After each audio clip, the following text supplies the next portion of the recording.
Let's make it a good day. What is happening? Coming up today, a rather surprising elimination on The Masked Singer. Find out why. Plus, the bosses at Dancing with the Stars give us the real reason Tom and Aaron were fired. Yeah, sure. Then we're chatting with a local contestant on Fox's newest hit, I Can See Your Voice. And speaking of reality shows and local stars, McRae is back, talking about the big controversy and rumors surrounding the All-Star season of Big Brother. Here we go. Let's make it a good day. We do it our own way. Let's make it a good day. Oh, no matter what they say. Oh, yeah, yeah. Good morning, everybody, and welcome. We are live from our studios in Eden Prairie. Welcome to the first day of October. Don't you dare bring your September problems into October. I am Jace. Thank you for being here. Please welcome my sidekick sister from another mister, the lovely Kendall. Hello, good morning. Happy October, my dear friends. Happy October. How you doing? I once heard an expression that said my favorite color is October, and it makes so much sense, right? Because the hues of fall. Yes, Yeah. it's just pretty. The oranges. The The reds, the deep reds. the yellows. I love fall. I absolutely love fall because of you can wear sweaters and sweatshirts and comfy clothes. Sweater weather. Sweater weather, yeah. And this is my mom's first fall winter in Minnesota. And people are always like, oh, from Louisiana, she's gonna hate it. I'm like, my mom is fine. We're from the Chicago area. And when I moved here, I was like, it's really not very different. No. I actually think, I will say this until the day I'm in the ground.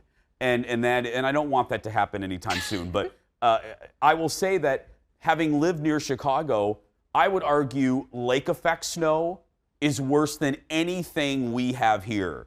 I remember walking, my college was right on Michigan, right off of Michigan. So the lakeshore was right there. And I remember walking to class like this, Right? because the snow becomes horizontal when it comes off the lake, and it's like daggers of ice piercing your skin.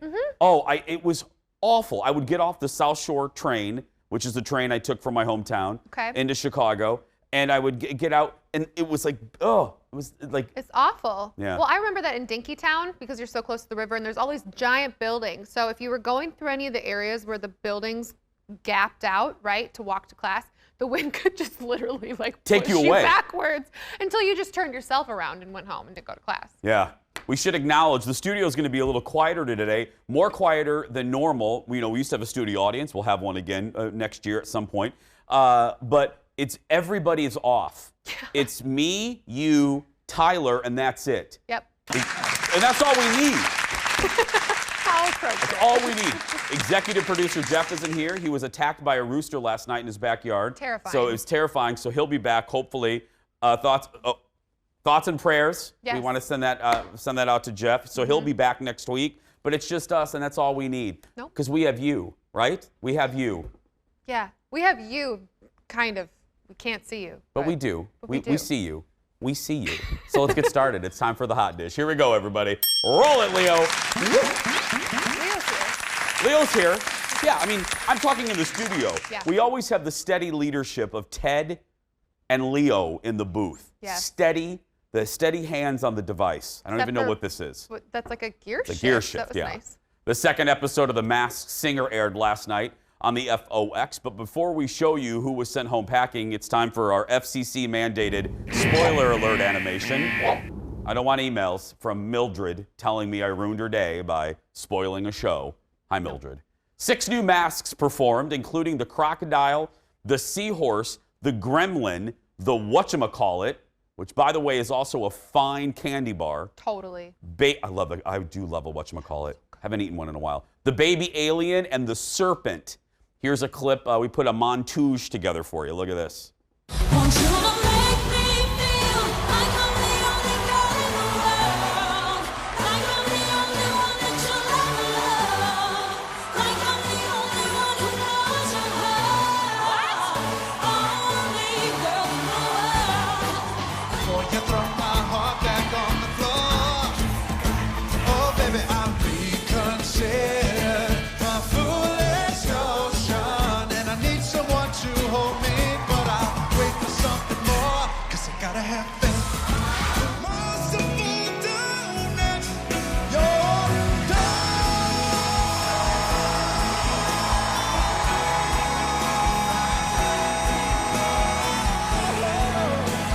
Wow. Great voice there. Okay, take a look, everybody. The judges agreed the seahorse was the best and tossed around names like Bibi, Bebe, Haley Steinfeld, and Kesha. The guesses for the baby alien include Ralph Macchio, Matt LeBlanc, David Schwimmer, and Freddie Prinze Jr. So we have a 90s theme going there. And the serpent had folks guessing John Legend, Mr. Diggs, and Leslie Odom Jr. Maybe? I don't know. Okay, John Legend. No, he's that's like a big mega no. Famous. That's no. Again, we always love, and I love the Masked Singer. We do, yeah. But we love the reaction from the judges. Oh my goodness, is it the Pope? No, I mean it's. Pope? It's it. Oh my goodness, it's President Carter. Oh. Who, by the way, happy birthday, President Carter. But anyway, come on, let's lower our. Yeah. I know, but I mean that last voice was really impressive. But hey, I'm going to eat my own words right here because listen to this. It was a shocking elimination, though, last night. As a performer, an award-winning, he's a big star, a performer did something that's never been done on the entire 2-year history of the show. Just as long as you stand by me, and darling, stand me. Wait, Gremlins, what are you doing? No, I want to take this off right now. What's happening? The Gremlin's telling me he wants to take this off. It's too hot. What is happening? I say let's go. We've lost control. It's the Gremlin show. Do it. Oh my God! Mickey Rourke! Oh! Legendary actor, Oscar nominee, the one and only, my friend Mickey Rourke! Or someone that looks oddly like Mickey Rourke. That's right, Mickey couldn't take the heat, literally, and self-eliminated. How very Mickey Rourke is that? So very Mickey Rourke. And I don't like to be this person. I don't like to be the conspiracy theory. I don't want to have the aluminum foil on my head. But that looked real planned. Did you see the judge's reaction? What? Like Nicole Scherzinger? She was like, oh, what is going on here? Oh my goodness. Is he taking his mask off? I know. It just seemed a little... But look, everything's planned. You It know, I is. mean, it's TV. What It am I? is. Yeah. I had to hand it to Nick Cannon and the judges, specifically Nick Cannon. That level of energy that they're bringing Yes. when we know there's no audience. I mean, that's harder than you would think it is. Absolutely. Right? Oh, yeah, to keep that going and going and yeah. going, I'm basically asleep now. I mean, you know what I mean? It's hard to keep the Right. energy going for this little thing, whatever this is. Yeah. Next in the dish, the executive producer behind Dancing with the Stars is explaining the decision to shake up the show ahead of the current season 29. ABC, as you guys know, fired Tom Bergeron and Aaron Andrews and replaced both of them with Tyra. The EP said it was time for a change. He said when shows have been on for that long, they need to evolve and stay fresh. He said he thinks the change is working brilliantly. Okay, so let me see here. Okay, when shows are on for a long time, they need to change a host to be successful. So, okay, let's see here. We have Carson Daly on The Voice. We have Ryan Seacrest on American Idol. Yeah. We have Jeff Probst on Survivor. Chris Harrison on The Bachelor. The other guy on The Amazing Race, Phil. Yeah, I guess you really should change. You're right. The entire problem of Dancing with the Stars was Tom Bergeron. Totally. I can't believe we didn't figure this out earlier. How did we not How know? did we not know that the complete failure of Dancing with the Stars was because of probably the best live host there is right now, living, Tom Bergeron? Yeah, how did we not know? And did we? I mean, it was going so horribly all these seasons. Well, here, I'll stop being sarcastic for a second and say, fine. You want to pick up, one of the things he said is they wanted to pick up the pace of the show. Great. I get, maybe you didn't need two people. No offense to Erin Andrews. She's a fantastic sports journalist. She's great live too. But maybe get rid of Erin. You know, if you don't want the two-person format. But Tom Bergeron isn't your problem. Tom Bergeron wasn't your problem. The problem was you stopped making the show special, and we ran out of C and D list stars. You ran the show into the ground, so what used to make it fun was, ooh, you waited for it. Like we used to wait for The Wizard of Oz on CBS in the 80s. You ran it into the ground, it wasn't special anymore, and you started getting people that appeared in like a Duncan Hines commercial. You know what I mean? Oh, that's the kid from the Betty Crocker cookie commercial. Right. The problem wasn't your host, the problem were your crappy stars. Oh, takes a sip of, what is this mug? This is a Porg. My Porg mug from Star Wars The Last Jedi. Yeah. Oh. Very heavy. Still ahead, everybody. Dax Holt spoke to one of the biggest troublemakers in Bachelor Nation history. He'll give us the scoop. Then, a local guy gets his shot on Fox's other big hit reality show, I Can See Your Voice. Is he hitting the right notes? We're going to find out when we talk to him. And producer Ted is reviewing a very interesting new podcast. Let's just say it's rated PG-13R-ish. PG-13R-ish. You'll find out why when we come back. Back after this.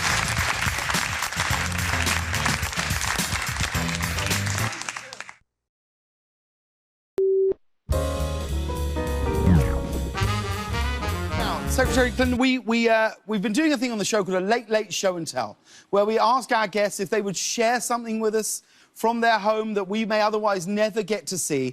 Do you have anything you'd like to share with us this evening? I do, James. In fact, I've got two things to share with you because I've got the remaining harvest from my garden delivered by my fellow gardener, otherwise known as the 42nd president. And so he has been, scouring the garden as we have been speaking to make sure that I got the tomatoes, the peppers, the oregano, the chives, the rosemary, the basil. Wow. This is what's left. My grandchildren and we planted the garden, and here we are. Can I be honest? October, this is what we Oh, another game of show and tell on James Corden last night with former First Lady Hillary Clinton and let's add, former President Bill Clinton. Surprise! Yeah. By the way, really quick programming note. I know Ted and Jeff already they are bragging that their next pick for the Jason show and tell is epic. Last night, Colin showed me what I'm going to do next time. It's amazing. Okay, that puts a lot of pressure on me. Yeah, you better get a good one next time. Maybe we'll do it next week. Hey guys, our hot dish continues with our Insider to the Stars. Please welcome from the Hollywood Brawl podcast, and word has it he just changed from his muscle shirt into what you're seeing right now. Please welcome Dax Holt to the show. Good morning, Jason. Now, Dax, I won't tell you who told me, but someone said you literally just did a quick change from what was described to me as a muscle shirt into what you're wearing now. Your producers need to keep their lips closed. Stop giving away my secrets.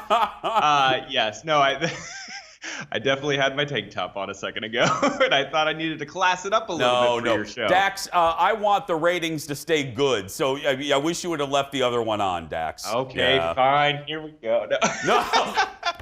Oh my goodness. Are we still on the air? I think we... Okay, Dax, let's get to this before I lose our liquor license here. You had Corinne from The Bachelor on the show the other day. For people that don't know who Corinne is, she's legendary, right? I mean, if you are a Bachelor Nation fan, you know who Corinne Olympios is. She made quite a stir on Nick Viall's season. You know, she was the crazy blonde girl who was raised in a very wealthy family. She had the nanny, so that kind of like had a whole storyline in itself. And she came on the podcast this week, talked to her about getting on the show, what it was like, the audition process to get on The Bachelor. It was funny. She actually told us a little behind-the-scenes story about how before the show aired, the producers took her out to dinner, and they said, you know, we're sitting here in the middle of this restaurant in LA. No one knows who you are, but give it a month, and you are going to be one of the most famous people in this room. And she was like, no way. And they said, trust us, Corinne. You are going to be extremely famous the second this show airs. And of course, she made a big stir, like I said. But the bigger stir was when she was on Bachelor in Paradise. And if you remember, they shut down Bachelor in Paradise over an incident that happened with her and another cast member where they both got really drunk and things got a little out of control. And one of the producers kind of blew a whistle and said, you know, this is inappropriate. People are getting too drunk. And they shut down the show. Well, we asked her about it. They said, you know, did you feel supported by your other castmates when that was going on? Did anyone else reach out to you? And I think we kind of hit a chord. And she said, no. She's like, there was one other castmate that really reached out to me, Amanda Stanton. But other than that, everyone else was upset that their time got ruined. Their TV time got ruined. No one reached out. And it really like upset her because, you know, she was part of like a sexual incident that happened. And for the rest of the cast not to reach out to her, I think she was really, really hurt by it. Does she want, a lot of these people go on the show, it's no secret. They go on the show because they want to continue their fame, like Nick. Does she want like her own show? Does she want a reality show or a podcast She or does. something? Yeah, so we said, you know, would you do another dating show? Well, she has a boyfriend now, but she said, you know, I don't want to do a Big Brother, which I think she'd be great at, or any of these other ones. She goes, I want my own reality. She goes, my life is crazy, it's wild, it's unpredictable. She goes, I think that there could be a Corinne show, and she kind of hinted there might be some interest in that. So you might see a Corinne show, and I'm telling you, our time with her just chatting for like the 45 minutes we had was fascinating, and I think she could be a Snooki type personality on her own reality show. So I can see it as a possibility. Did you like her? On the show or on the podcast? No, specifically in real life. I say that, but in the interview, did you like her? Yeah, I think she's fascinating. I mean, listen, I'm here to put across a entertaining podcast, and she gave me an entertaining podcast. That's all I can ask for. Yeah. Yeah, exactly. And isn't she the one with the nanny too, Dax? She is the one with the nanny. You know, one other question that we asked her that I thought was really fascinating. We said, you know, you've met all of these people, the Bachelor stars, Bachelor in Paradise stars. Who was the one person when you met him you were like, wow, I didn't expect, you looked really different on TV compared to meeting him in real life? And she said Josh Murray. You know who Josh Murray is? No, but I'm looking him up right now. Who is he? Josh Murray is the one that won with Andy Dorfman. He then also dated Amanda Stanton afterwards. She said, on TV, he looks really big and muscly. And she goes, when I met him in real life, he looked like his little tiny brother.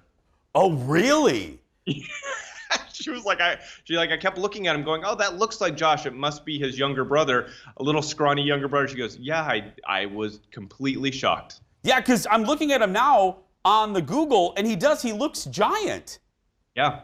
Oh. So that was kind of funny just to hear someone's opinion. And she says a lot of people always think she's much taller than she is. She goes, I'm not really that tall, but TV gives that a whole different appearance sometimes. Well, on the note, I'll tell you, take a good look at Dax. He's actually 6'8" in person. I've met him many times. I wish. That's right. Okay, Dax, you can go put your muscle shirt back on. I will. It's getting hot over here. Well, whatever.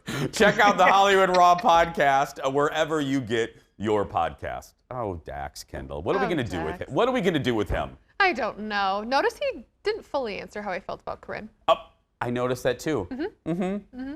Did you like her, Dax? Well, she gave me a good podcast.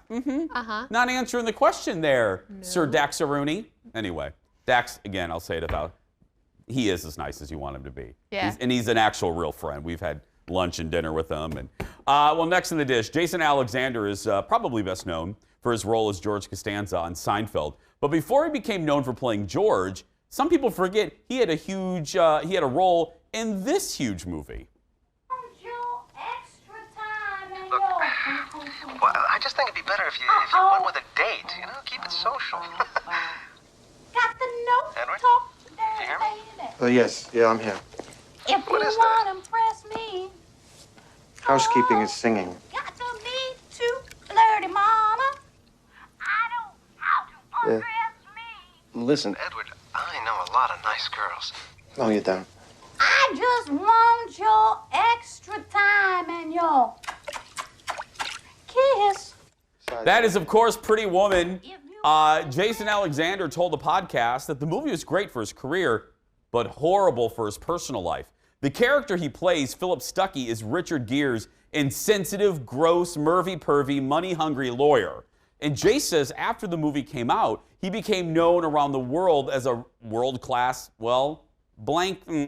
He said women hated him, and when he walked down the street, they would say mean things to him, and he even got punched a few times.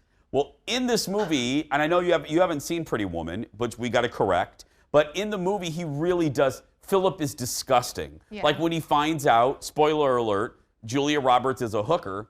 I knew that. Yeah, he hits on her, you know, and he's like, and he knows that she's with Edward, and he's like, hey, and he's disgusting. He's gross. I can't believe he got punched a few times. There are people like Joan Collins talks about how she played Alexis Carrington. People would yell at her and stomp on her feet, and Larry Hagman the same way, my buddy. Oh, you people are just nutso. Yeah. What? Well, people think they're real. Yeah. I know. Seriously, people think we're real too. Well, we are, but I've never been punched yet. Thank goodness. Today could be the day, though. Next in the dish, it's time for the best story of the day. It really, really is. There are some misbehaving parrots at a zoo in the UK. Yes, you heard me right. According to the LA Times, 5 parrots had to be separated because they were swearing too much. The zoo's chief executive said they are used to parrots using foul language, but never 5 at the same time. He said they usually clam up when they go outside, but for some reason, these 5, they're like sailors. He said when a parrot tells you to blank off, most people find it amusing. Most people. But for the sake of the kiddos, they had to separate the 5 so they wouldn't encourage each other to swear. What more can I give you today? I mean, this is the best story of the day. I have swearing parrots at a zoo. I know. And did you like how they titled it Fowl? Fowl birds. Language? Yeah. Can you imagine going? Now, see, I know a lot of you, if you have kids, I know it's not funny to you, but I don't have a child. So if I went to a zoo, we would die. I walked up and there were 5 parrots just going after each other like a Real Housewives reunion. That I would never leave that zoo. That would be so funny to me. I know how they encourage each other. Yeah. Well, they do. One hears one word and they try to, And they try to do it. Well, to each blank other. you and blank you and really blank. Really? That would be the best thing ever. It would be. We should name them. One's Jason, one's Jeff, one's Yeah. Ted, Kendall, Because Leo.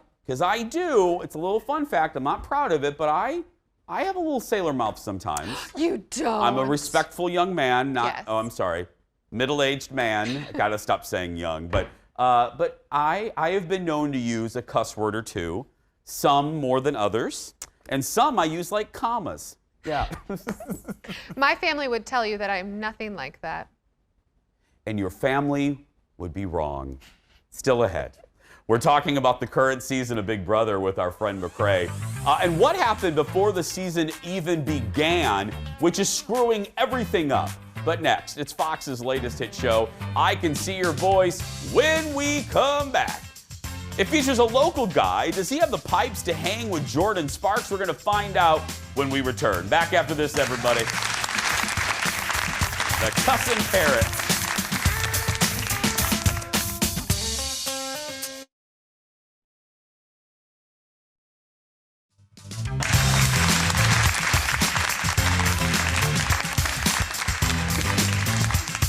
Welcome back. Fox has a new singing show. We talked about it yesterday with host Kim Jong. And this one is basically the opposite of The Masked Singer. Here's what it is. It's called I Can See Your Voice. Here's a little bit of the trailer. It's how I feel whenever you ain't there. It's no air, no air.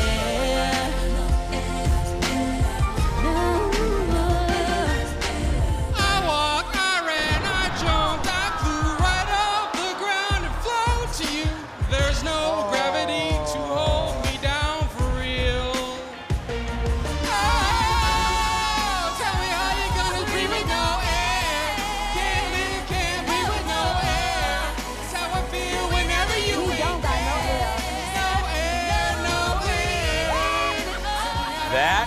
is Ted Fimwright, and he cost someone a lot of money last night. We will explain. And Ted, he's originally from Minnesota. Please welcome to the show the aforementioned Ted. Hi, Ted. Hello. How you? Is it hard to watch that clip? It is. Okay. Well, I don't like to watch myself very often, so.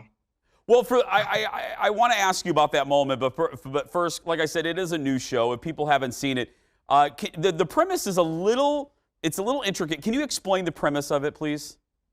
Yeah. So they bring on a contestant who is there to win some money by determining whether or not they can find out who is a good singer or a bad singer.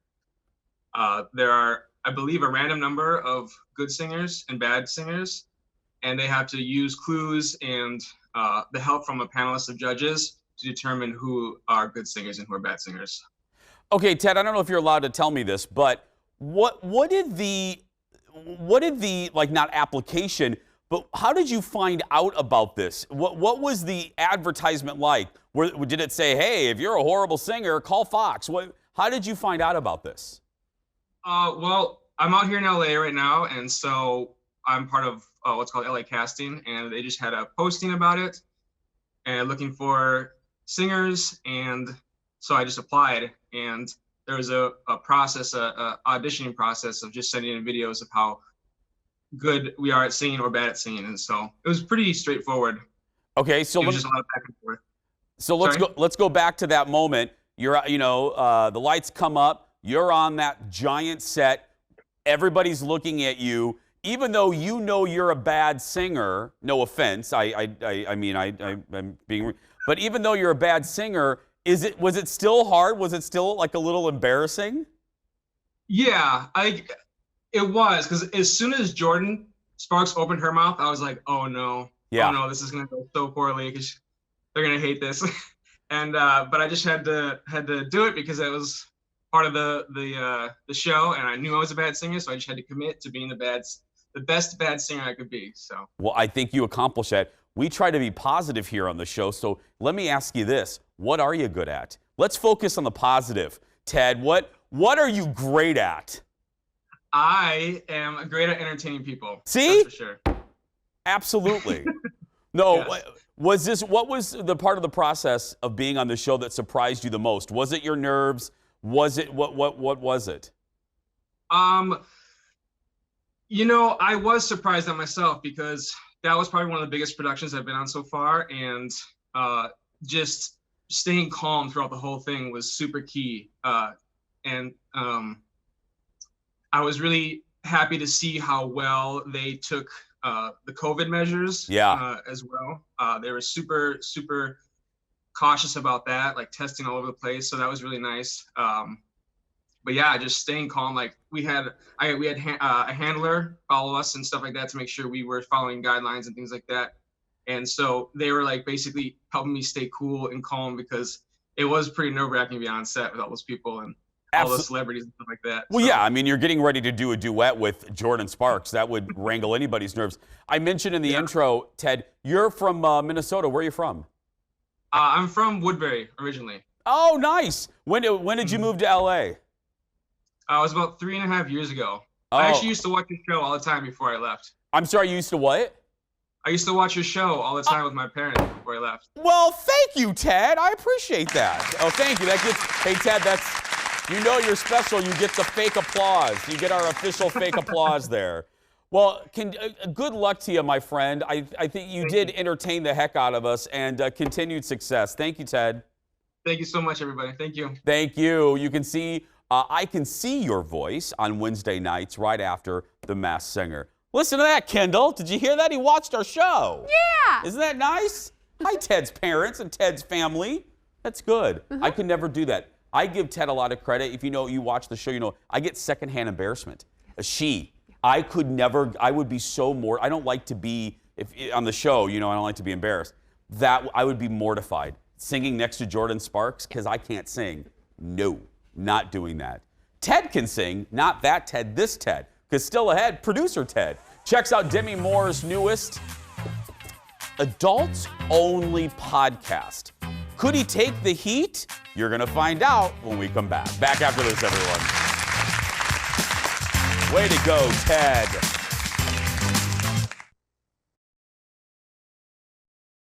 Just want to watch. Oliver, I mean, look at us. Where do you disappear to? You leave at night. I mean, you've always had such a perfect marriage, and this does not mean you still don't. Every marriage struggles. I really need to be close to you. I hate it. I mean, what's happened to us? That's the only clip we could share from the new adults-only podcast, Dirty Diana, narrated by Demi Moore. When we heard this podcast was a thing, it was trending, it was in Cosmopolitan, it was in Women's Health, I don't know. We knew we had to get someone on the staff to listen to it, and that means, ladies and gentlemen, it's time once again for America Loves Ted. Joining us from podcast headquarters is producer Ted Johnson. That's right. Ted, let me start off with this question. Have you ever listened to an adults-only podcast before? I have not. I didn't even know they existed. I didn't either. Okay, my next question. What is this? Is it a story? Is it a relationship like Q&A type thing? How to spice up? What is this? It's a story wrapped in a story. So Demi Moore's character plays a woman who has a podcast, who interviews other women who have fantasies. And so they talk about those fantasies, and then Demi Moore's character has a life, a job, and her marriage is unraveling. Everything's falling apart. So it's all sort of wrapped in with each other. Okay, so let me see. This is almost as confusing as I can see your voice. So it's fiction. Fiction. It's not a so it's fiction, and Demi Moore plays a character, right? She hosts a podcast. Okay. So the podcast is her hosting this other podcast. Okay. Where anonymous women come on and tell her their fantasies. Got it. Okay. And she does this in secret from her real life. Now, did you do this in secret? Where did you listen to this podcast? So when I listen to podcasts, my normal podcasts are, your political ones or Nick Viall. Yeah. I just kind of go on a walk in Minneapolis. I live in Uptown. Field and Streams, their podcast you listen to? Sure. Yeah. Sure. So I walk through family neighborhoods. Yes. And so I would just, put my earbuds in and walking around the neighborhood and quickly realized I hope no one can hear me. Yeah. Because I'm like, testing constantly. Yeah. Do I have the volume up too loud? Because I don't want it to seep through. You don't want people to know you're listening to this. Because there's kids playing basketball. Yeah. There's just nice, good people walking around. In fact, know-it-all Nick, right? Nick is in our assignment desk here at Fox 9. We've had him on the show. He played Jeopardy. We call him Know-It-All Nick. Yes, I know him. So Nick lives a couple blocks from me. Yeah. And so I'm listening, and Demi Moore is like in the middle of her thing. And his wife pulls up. And she's like, and I was like, oh. Yeah. Hello, Rachel. Yeah, and hello. she's like, what are you doing? And I was like, just listening to a podcast. Yeah. Because it's like you're getting busted. It's like you're a child getting busted with like a magazine you shouldn't have or something. Blushing. Yes. Totally just caught off guard. You resort to 10-year-old self. Yes. Yeah. Okay, fundamentally though, I mean, you're a critic on our show. You review movies and Netflix Christmas movies. So let's continue that. Was Dirty Diana any good? Oddly enough, every Monday when the new one would come out, I'd be like, we have to go for another walk. Seriously? It was, for whatever reason, it was sort of addicting.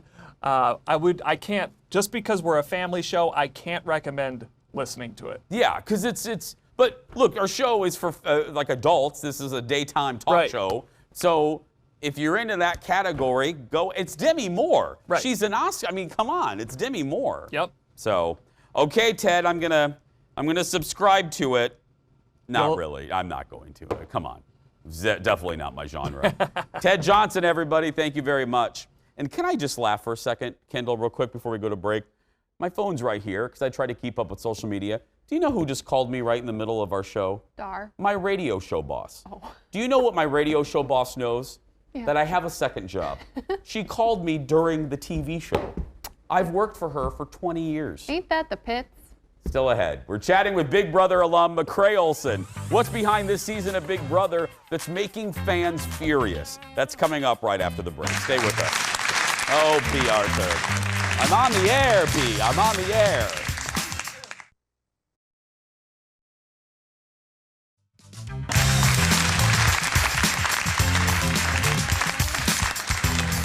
Welcome back to the show, everybody. We are nearing the finish line on the current season of Big Brother All-Stars. And from the start, one alliance has dominated the season, leaving a lot of fans upset about the total lack of drama. Snooze Fest. Here to help us figure out what went wrong with the current season is our good friend. I prefer to call him Big Brother legend, Rae Olson. Hi, buddy. How's it going? How you doing? Yeah, like you said, this has been a snooze fest of a season. So I'm looking forward to the triple eviction tonight. Should bring some drama. Okay, bring us up to date, Rae. For people that are maybe casual watchers, maybe don't watch every week, where are we? We are past the midway point. Basically, they're down to the nitty gritty, I guess. We're to the point of the game where, there has been this huge alliance that has walked through the game, basically, that they haven't faced any adversity. Now they're down to the final parts of their alliance where they're going to have to actually cannibalize in on each other and turn on each other. So actually, we're starting to get into, this beginning of the game has been a snooze fest, but at the end of the game, we might actually get something that's resembles something interesting. Because, Rae, the rumor is, or what, as they say, I hate the saying, the word on the street is, a lot of these folks conspired, met like at a Denny's or something. What's the what's the rumor, Rae? What did they do before cameras ever started rolling? So the in the community right now, everyone is saying that Derek Levasseur from season 16 and maybe someone else, pretty much they used all of their connections. He's a former winner, so he has a lot of goodwill. So he basically, his friend Cody is now on the season. He basically set up these alliances for Cody and people that he likes to do well. Basically, that's the gist of it. To me, it's Derek even called me before the season, so he was definitely spinning up a game. I don't like it. It's not fun. And as you can see, it just created this, it solidified a huge alliance from even before the game, and now they just get to have free will over the game. It's not fun to watch, really. And another problem, if I'm reading headlines right in the community, another problem is the folks being eliminated are all minorities. Is that also a through line that people are upset about, or at least noticing? Yes. I mean, the optics of it, again, every year it feels like the optics of it are terrible. It's one of those things where it's Derek put this alliance together, and in this alliance that he put together, there are no people of color that you could even root for. So then the people of color and the outsiders in the house, they get pushed to one side and basically just get picked off every single week. And so a lot of people are upset by this. It is unfair for sure.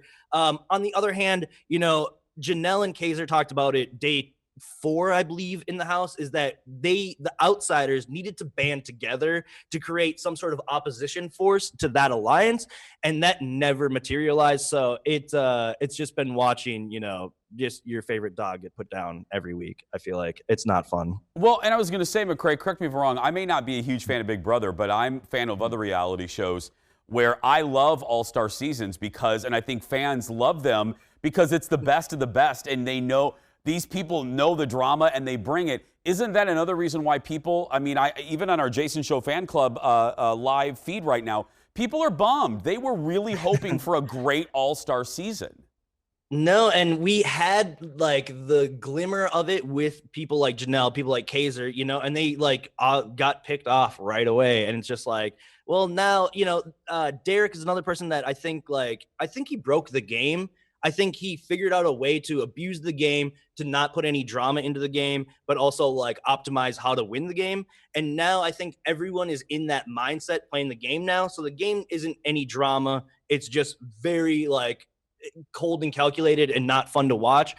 So I think like what needs to happen is there needs to be a shakeup of the format. Basically, they need something new because, like you said, this should be all stars. This should be the cream of the crop, and it is just like it's like pulling teeth every week trying to even like get myself to watch this show. It really is. I was going to ask. My last question was going to be: is it fixable? What would you do? You mentioned format change. What's one simple thing that Julie or the producers could do to fix this? Incentivize drama or incentivize gameplay. Like put money out there. Start giving these people money to do stupid things that would sabotage their own game. Just the fact that, you know, give someone an option of like, well, should I lay low or should I go crazy? You need to start bringing that drama because that's what we want to see. I mean, the game is fun, but also it's like watching people interact in life. And if no one's interacting, it's not really a social experiment anymore. It's just lay low. Yeah. If we want to watch, we'll just watch our own life. If we want more in this, I mean, we watch this for the excitement. Yeah. I lay on a couch all day. Yeah, exactly. I love it. No one wants to see that. Thank you as always, my friend. I appreciate it. Thank you for having me. Absolutely. You can follow McCrae on Twitter. Just search for McCrae Chum right there. Bloop. It's easy to find. We're going to take a break. We're going to wrap up the show. Kendall will be back when we come back after these words.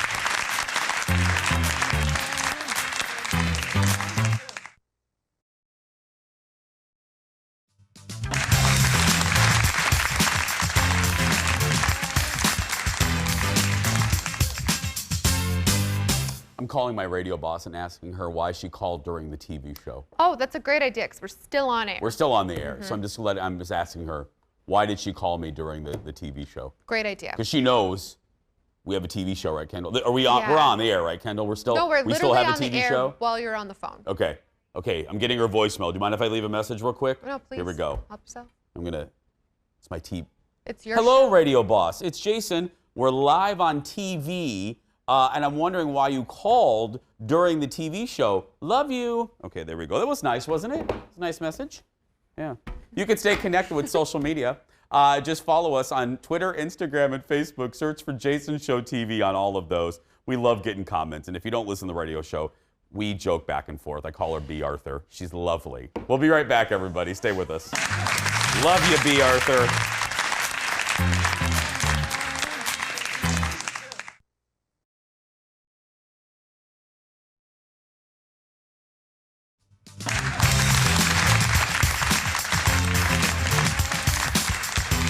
Welcome back, everybody. Wrapping things up. Mentioned a few minutes ago, we read all of your messages. We may take a while to get back to you. Small crew. Today, really small crew. Literally. Again, Jeff's gone. Rooster attack. Rooster, it's horrible. He's like, Ted, have we checked on him? Is he fine? Do we know? The Rooster's okay. We do know that, yeah.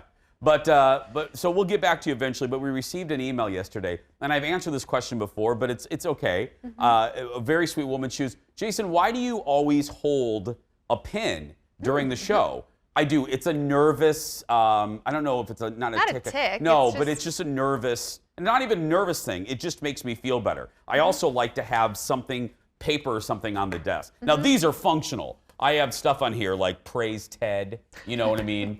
Give Tyler a compliment. Right. You know what I mean? Notes. Tell you your hair looks good. Thank you. You know what I mean? Has to Kendall, write it down. You're lovely today, you know? Thank you. But I like to have paper and stuff on the desk. Yeah, everyone likes their things set up and done how they want when they need It's them. like a whoopee, you know, like a little safety blanket. When you're a kid, you have a whoopee, like a little, this is my whoopee. It's your whoopee. Just holding, that's why I have all of these. I know. It's just a little bloop. Just I get it. Makes me, Who was it that always said that he would hold a paper clip when he would speak? One of the old presidents. Okay, now people are being funny. Now my husband's calling me. He thinks it's funny. Tyler, everybody's calling that knows I have a show. I'm on the air right now. Do you not know I'm live? I saw that B. Arthur called in, so I thought, hey, if it's call Jason while he's on the air moment, I may as well. Okay, we're just gonna. Hi, Colin. Okay, we're just gonna hang up. Everybody's a comedian today. Everybody's a comedian. Tomorrow on the show, Stephanie Hansen live from her van. And I have something to say about the show Ratchet on Netflix. My full review, I'm done with it. I'll tell you if the whole thing was good or not. That's gonna do it for us today. We had a good time today. If you're watching and you're a kid that's being bullied, go out there and be yourself because nobody can tell you you're doing it wrong. Have a good day. We'll see you tomorrow, everybody.